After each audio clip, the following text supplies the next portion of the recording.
My entrepreneurial journey started even before I was born. Although she was poor, my mother is the most industrious person I ever knew. I grew up in a small village in Nigeria. There, my mother sold almost everything anyone in the village needed: kerosene, matches, candy, beer, and so on. As a little child, I started helping my mother to sell groundnuts. I hawked the product and never complained about doing it. Some months after I started hawking my mother's products, I started going to the third village to help her buy one of the products she was selling. Again, I liked it. When I was 11, my family relocated to another town. At this time, my mother was battling stroke. As a result, she could not do business anymore, but I remained involved with the business. I did menial jobs to make money. I did odd jobs most people today would term ridiculous. The point here is, in my entire life has mostly been about selling something to make money. In fact, at 13, I started questioning the school system for teaching me how to become an employee. Today, I don't think it's a bad thing to be an employee, but I hated the idea back then. Having spent all my life operating businesses, I disliked the thought of going to school only to be taught how to be an employee. I was 15 and I was looking for a way to start making money. To achieve this goal, I did something really simple but impressive. I collected 2,500 naira from my father, which is equivalent to $7, and I bought a used bicycle. I was in my 4th year in high school. I would take my bicycle to school in the morning, which made me become one of the richest kids in my poor school. When the school closed, my mates would follow me to an open field. Like me, they were all too poor to afford a bicycle. I would charge them 5 naira for 5 minutes and 10 naira for 10 minutes. They would enjoy riding my bicycle. On weekends, I would leave my parents' home in the morning and go to an open field. My mates were always waiting for me there. Again, they would pay to ride my bicycle and I was making money. No, it wasn't a lot of money, especially if you are 21 or 33. But for a 15-year-old poor boy, I couldn't believe I was making money. In fact, I thought I was being unethical because these boys paid to ride my bicycle using money meant for their lunch. A little digression here. You see, the rich will forever be getting richer because most poor people are making the rich richer by giving the rich money they don't have.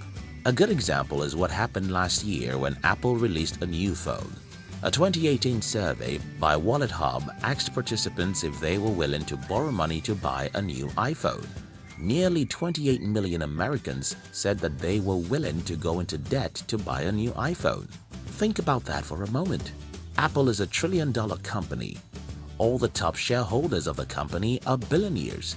Yet, average citizens were willing to borrow money to buy Apple products to make money for these shareholders.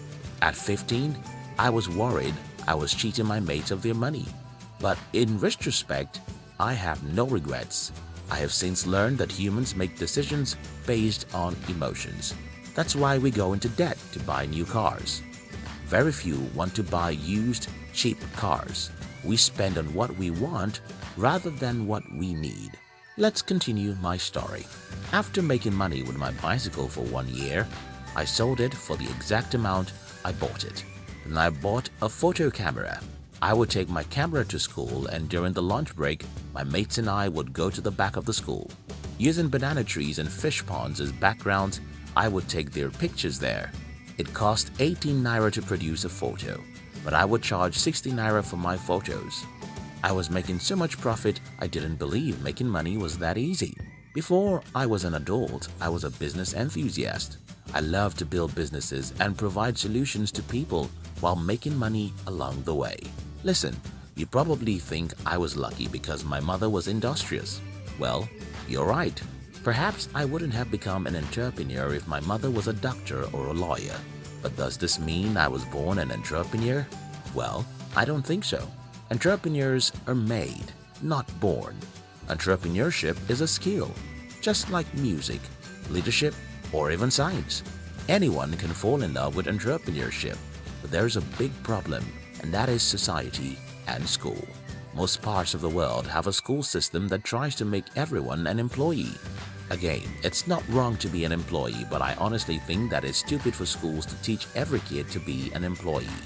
Some people would argue that school actually teaches entrepreneurship, and I will tell you that I attended some of these classes where teachers who were employees were teaching us how to build businesses. Those classes were always boring.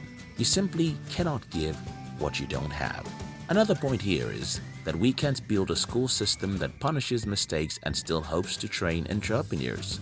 How can that be? Entrepreneurship is like experimental science. How can anyone fear mistakes and still be a scientist? How can anyone fear mistakes and want to be an entrepreneur? So, here is my conclusion. If you want to be an entrepreneur, understand that it's not rocket science. It's a mindset. You have to love creating stuff. You have to have great pride in solving problems.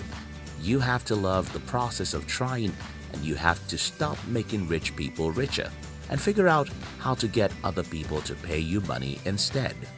If this video makes sense to you, watch out for the second part. If you like this video, do subscribe to this channel so you'll be notified when we publish our next video. Also, like this video or share it with your friends on social media. Thank you. We love you.